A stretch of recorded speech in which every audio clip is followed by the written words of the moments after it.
Hello and welcome to Movie of the Year, the only podcast in history that has the science and the screaming to figure out what is the single greatest movie of any given year.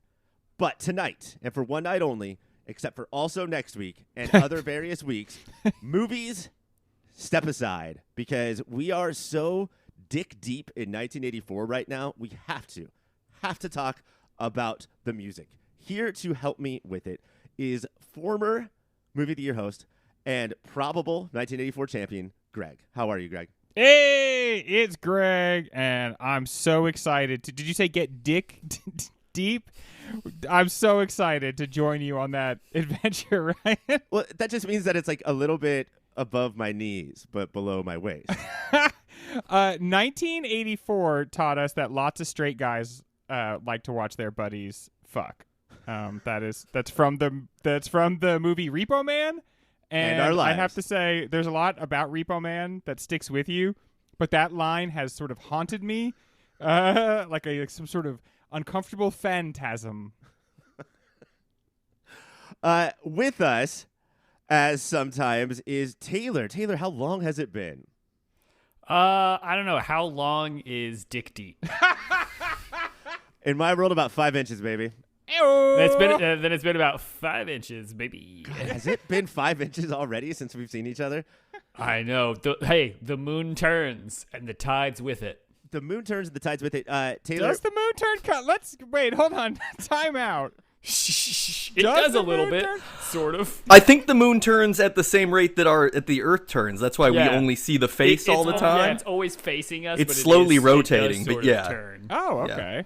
I think it does have I learned something axial today. momentum, yeah. Yeah. and that cosmonaut, emphasis on the knot that you're hearing right there, is Nate. Nate, you're back. Are you excited for tonight?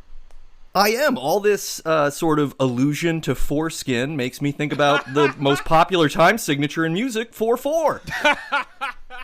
And tonight we are going to, for the first time ever, rank them and rate them every time signature in pop music. We're going to throw them into a bracket, and they're all going to battle to see what is the one true time signature to rule them all.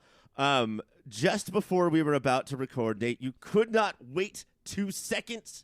You had to say, holy shit, 1984 is an incredible year in music. Is that still true? Do you still think that?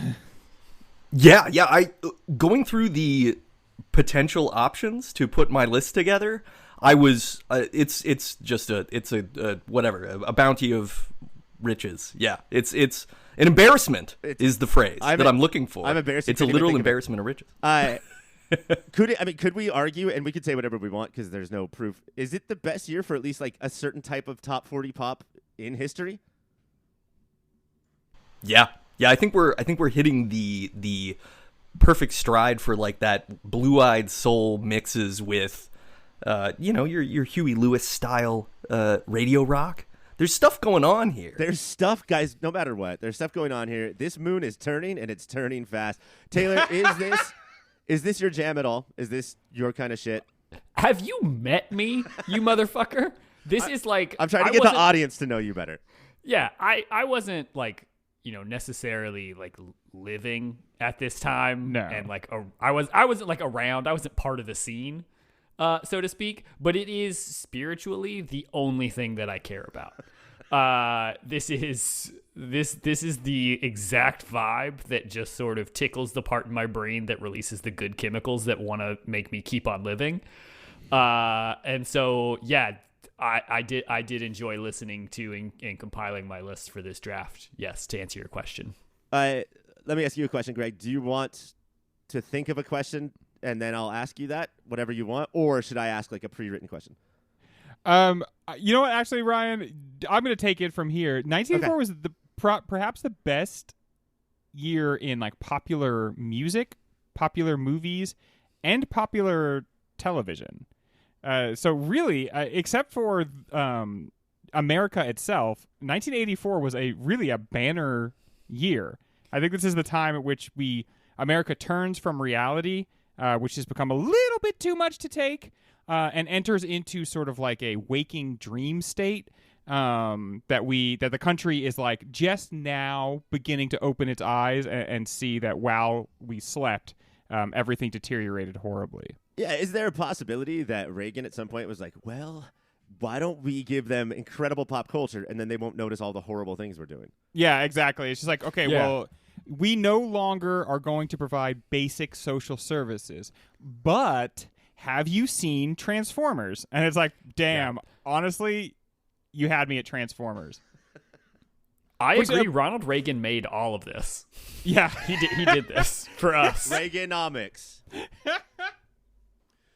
Does it, though, looking back, Nate, I'll go to you. Does this make you miss, and like everything that Greg said about movies, music, TV, we're focusing on music tonight, but movies the whole season. Does it kind of make you miss the monoculture? Like, did they have something that we just are never going to have again? Yeah, I think it's a yes and no. It's like, I will always be nostalgic for this because I was alive. I wasn't particularly old, but I was alive in 1984. And everything that I looked up was like, oh yeah, all of these things were staples of my childhood. Yeah. So inherently, it's everything that someone in another 10 years will campaign on and get me to vote for them based on that alone. The monoculture was cool. I mean, the idea that everybody had appointment television, you sat down, you just did stuff together, that's interesting. Doesn't happen anymore. That's okay. Sitting on the hill and just using my brain to remember what songs came out in 1984 earlier, I realized that, like, these were all my favorite songs and all of my mom's favorite songs. Like, I still like this stuff today, and this is maybe when she stopped caring about new music, but, like, she would be able to sing every song we're probably going to name tonight. And this is my mother, guys, not exactly a pop culture guru. So, like, this is how big it was. It's like Top 40 was it, like the whole shebang. These are the songs playing in the cars that picked us up from school. 103.5, KLOS, all of the great radio stations, and always that lady with the, like, kind of sexy, quiet voice about, hey, Donald, Barbara says hello and hopes you get home soon. Remember that lady? Yeah, that's the lady from Coast. Coast, there you go. Been thinking of you a lot tonight. I hope you're out there looking up at the moon, thinking about me too. Well, thanks a lot, Keith. So we're going to play that song for you. I like big butts, and you cannot lie. I like big butts. On these mixtapes, a lot of times we like to be a little iconoclastic, think outside of the box, synergy, other words. But is that so hard in a year where, like, do we have to, because the type of year it is, pay tribute to the stars, like Prince, Madonna, Bruce, Cindy, Eddie, Morris, Frankie, Billy, Huey, MJ? Like, are all of these spots reserved just because of how many fucking stars were in this 1984 sky? Hell yeah. I think I think it's not necessarily that they're reserved for the stars. I think it's even some of our off picks are stars in this lineup. Like, I think it's just there are so many that, like, it's not even that they're reserved. It's just even our off kilter picks are going to be like, well, obviously.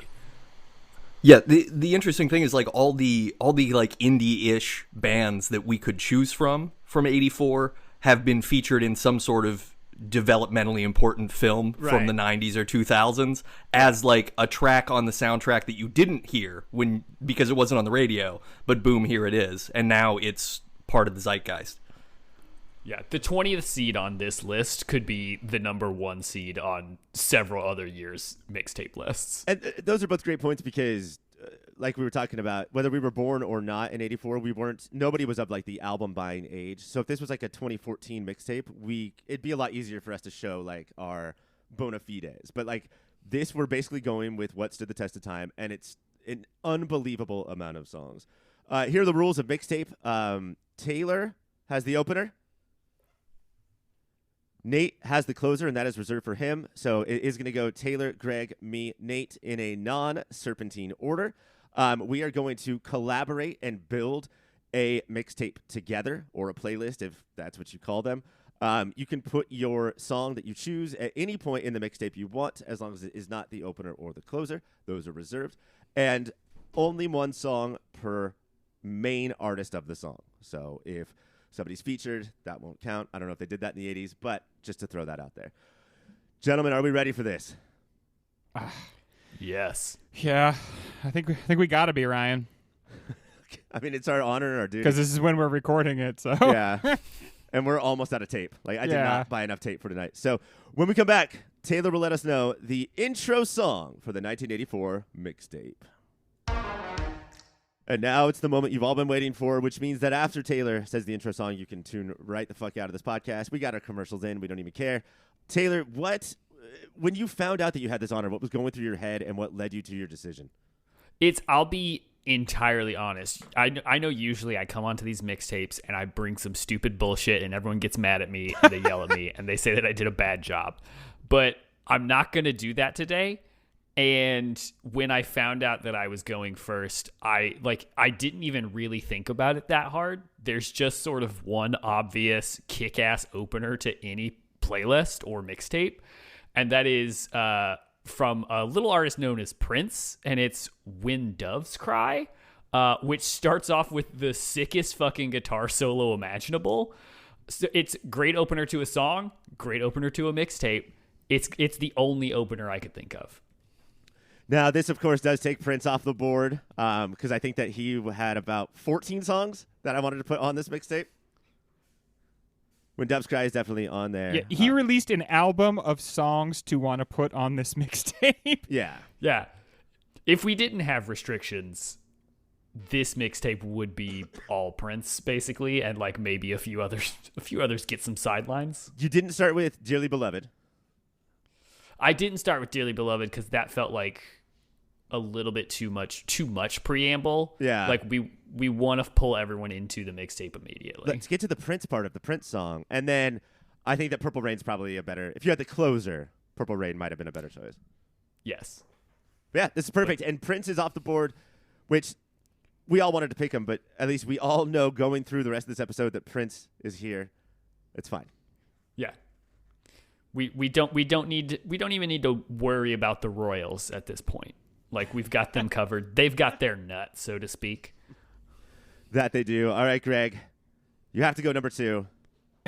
So we're gonna take this quickest of breaks. I'm used to that old story. We have the weirdest relationship on this podcast to people who have like been canceled or people who are problematic or whatever. And 1984 is like a big, heavy underline of that. We famously on this show, the only person we've like permanently punished is Woody Allen, who, if he were not a problematic figure, would probably be in our Hall of Fame. But instead, we only talk about him on the first episodes of the season where we say how we're not going to do his movie that year. But a lot of people have like made it through our defenses, and I don't know where we currently stand with this guy, but Michael Jackson's Thriller came out this year, and this is like the most important song of my childhood. This music video scared me so much, but even though I was just little Greg, I would push myself to watch it because this is one of my favorite songs ever. And I'm going to put it at number 2 because that's my only choice so far. I mean, I was wondering how this was going to happen. I'm glad it's Greg because Greg is usually the most careful about these things, and so he's going to take all the bullets for us. But yeah, this being of the MTV age and having this video, this short film come on was such a big deal. Every time it was on, it was like call the entire family around because it's time to watch Thriller again. Yeah. I think my opinion on the cancellation, if I may, once they're dead, it's fine. We can sort of they're not gaining anything from it. What about Undead? Yeah, Undead? Yeah. That's trickier. Then I need to see some contracts. Show me the ink. I mean, because we got to think about Vincent Price's estate also gained something from Thriller. Mm-hmm. Also dead. Probably the most horrible horror man. Wait, should Vincent Price be canceled? No, he shouldn't be canceled. But you know, he's connected. The price is wrong, bitch. Classic movie line. It would have been hard to get through this mixtape without Michael Jackson's Thriller and, of course, Woody Allen's Rappin' Woody, which I'm sure we will talk about very soon. All right, I am up next, and I think I'm going to put this one. How many Prince songs can I do? Unfortunately, 0. Except for an obscure rule where Darling Nikki can be put onto this playlist, I think we are tapped out on Prince. But the Darling Nikki the version is all four of us a cappella on Zoom singing the song. I'm going to go in between Prince and Michael Jackson and put what I think can be the only thing that could be there. Now, Nate or anybody else could ruin this magicalness. But I am going to put a little song called Eat It by Weird Al. Oh, wow, yeah. Weird Al in the fat suit. How was Weird Al a big person to you guys when you were this age? I unfortunately, I think I may have told this on the podcast before, but I came to Cletus T. Judd for country parodies first, and then found Weird Al, and then tried to bring it to my mother, who said, "Yeah, he's been around for decades. Where have you been?" Your mom gave you shade. Which to a 12-year-old is devastating. Can I say this to all the listeners out there? Find yourself a Texas friend. It's just so wild just to hear their stories. As we know from the recent Weird Al movie that was released on the Roku channel last year with Daniel Radcliff, Weird Al actually wrote Eat It before Michael Jackson wrote Beat It. That is true. So canonically, he is the creative impetus to the entirety of Michael Jackson's career. If I remember correctly, the scene is Michael Jackson is listening to the song Eat It on the radio, and then he finds out that Weird Al is white. And he's like, wait a minute, he's white? And then Marvin Berry calls him and says, I think I've got the sound you're looking for. I got that sound you're looking for. Movies are so much better when they're all one movie. Yeah, just all smushed together. All right. So Weird Al's on too. We can rest assured with that. Nathaniel, it is your turn. You can go second, third, or fourth. Let's follow up Thriller. We've got a spooky song. We're gonna exit a spooky song. We're gonna keep the spooky vibe going with a little song by sound bouncing off another sound and some men with rabbit ears, Echo and the Bunnymen, and we're gonna go with The Killing Moon, which does in fact turn. So I don't think my mom knows this song. Tell me why this has to be here. I think it's one of the best kind of sleeper songs of 1984. This is a song that many of us might have learned about via Donnie Darko, which is a movie that does not necessarily hold up in the annals of space-time that it tends to attempt to explore and explain. But this song is amazing. It's a great song. It's got a really interesting vibe. It's very timeless in its own way, and I can totally see it coming off of the heels of Thriller and keeping kind of a tone going. We're gonna cruise into a softer lull so that someone can kick this up a notch with that fifth song. Yeah, or Nate, 12, depending how long the lull goes. Yeah, I think this is a great pick. I had it on my list as well. I think it's especially one of those standouts that is like not necessarily the first name that you think of, but a perfect song. Also perfect for Donnie Darko, right? Echo and the Bunnyman. Yeah. Because he's a rabbit man. The he's scary. bunny guy, yeah. Everybody loves it. Yeah. All right, let's take the quickest of breaks. When we come back, round two. Well, we have something of a Mount Rushmore here for 84. Prince, Al, Michael, Echo. Here they are. Taylor, you're up next. Where are we going, and what are we doing when we get there? So I really like the Thriller into the Echo and the Bunnymen sort of chasm there. So I want to keep that as is, but I have something that sort of fits up at this top section, and I want to keep the Weird Al Michael Jackson connection. So unfortunately, I am going to follow up my own pick. Back to back Tay-Tays. I apologize, but it's the only place that it seems like it fits right now, but I think we can break it up. I'm going to put on a song by one Ray Parker Jr. Ah, shit. It's a song that includes, some of my favorite activities and things that make me feel good. It is the Ghostbusters theme song. Yes. As soon as They got away with it. As soon as Nate anointed this one section as spooky area, I'm like, oh, I know what my next pick is. Somebody's got to bust right in there. It's Ghostbusters. And It's one of the low-key, like, horniest songs. Oh, yeah, Yeah. for sure. Busted makes me feel good. Busted makes me feel good. And I hate to be a broken record, but is this the only Ray Parker Jr. song that's allowed on the mixtape? It is, unfortunately, yes. Yeah, you can't include any of his other numerous hits. Did we Bustin' Into Goo is not available. busting into goo? Busting Into Goo. Did everybody see Frozen Empire? I did No. not. I've never had less. I've rarely, or there was one other time I've had less interest in a Ghostbusters movie, and it was the Ghostbusters movie that this is a direct sequel to. They never made a convincing case in any trailer why anybody should want to see beyond just that trailer. Yeah, it was even showing down the street from me at my favorite theater that just reopened that I've been really wanting to go see since it reopened. And I went, I'll see what comes on next.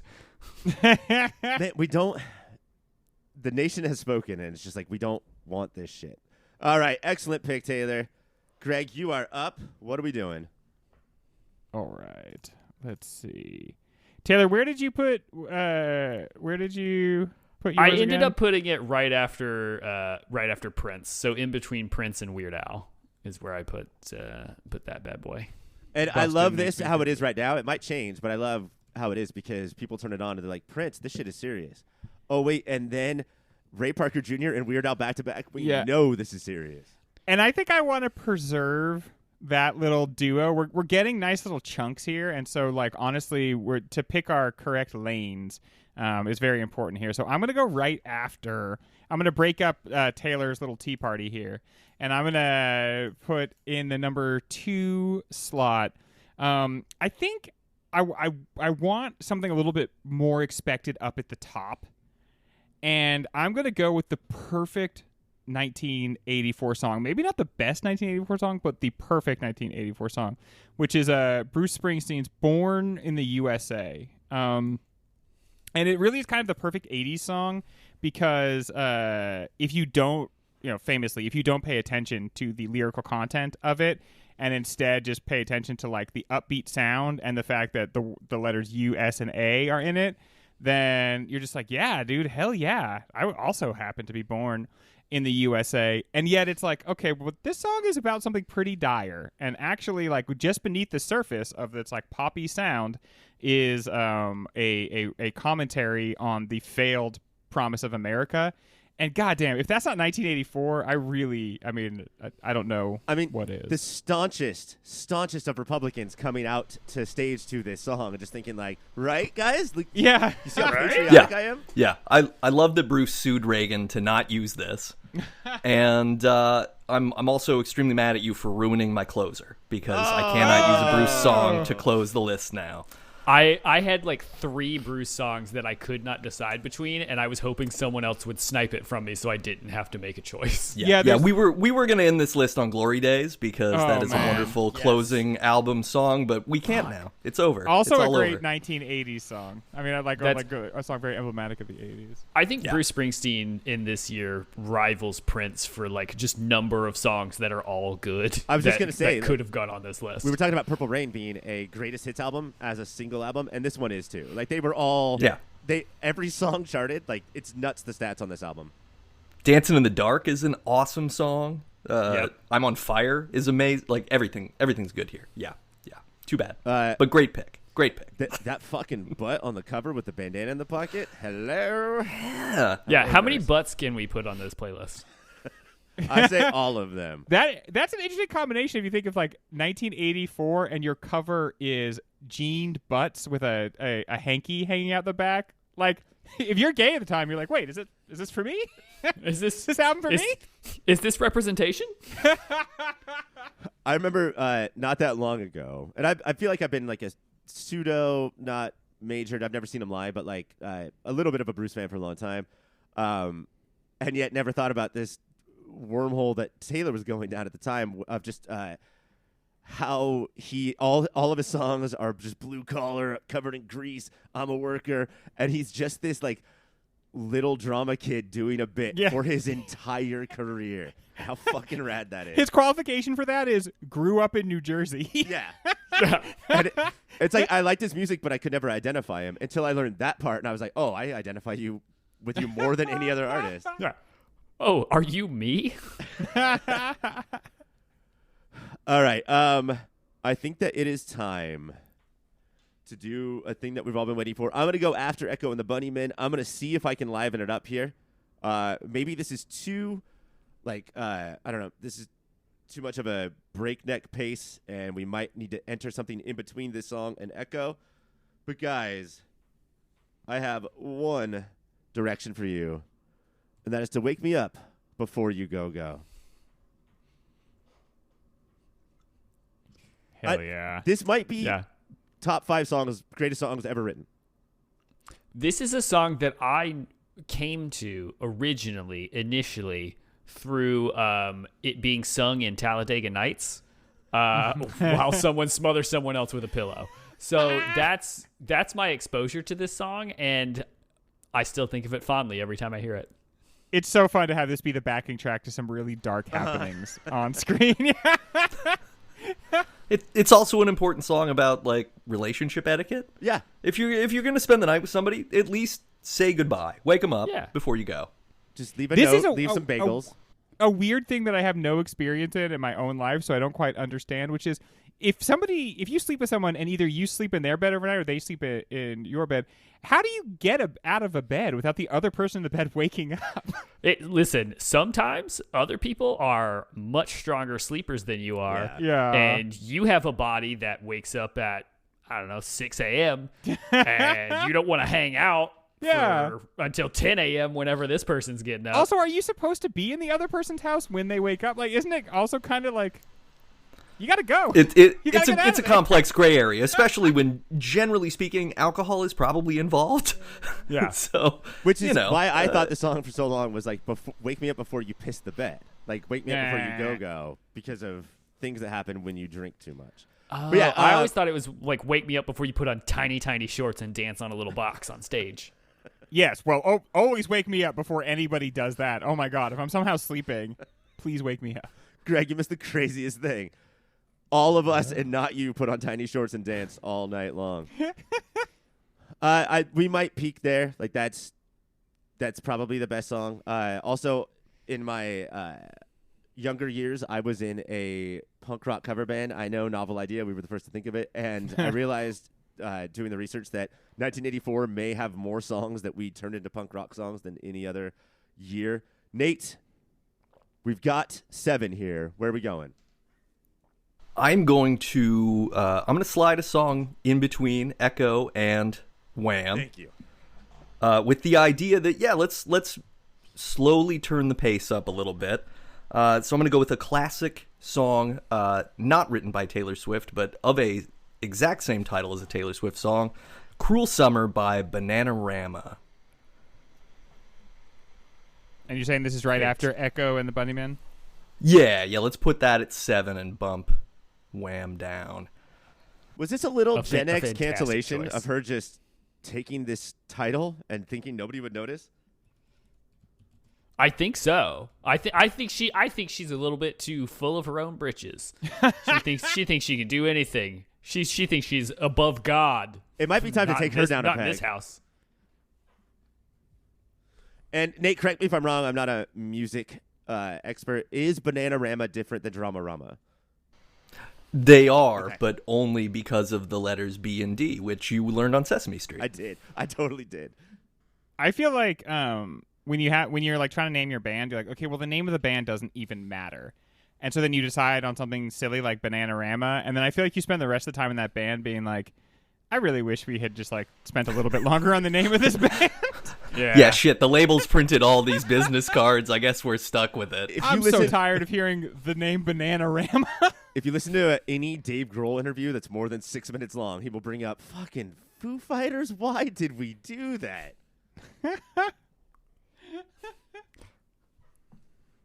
So tired of fighting foos. There's this 80s sound, And I think that Nate is probably hitting it harder than anybody else so far. 84 might still be a little bit in the 70s, and we were talking about like more generic pop.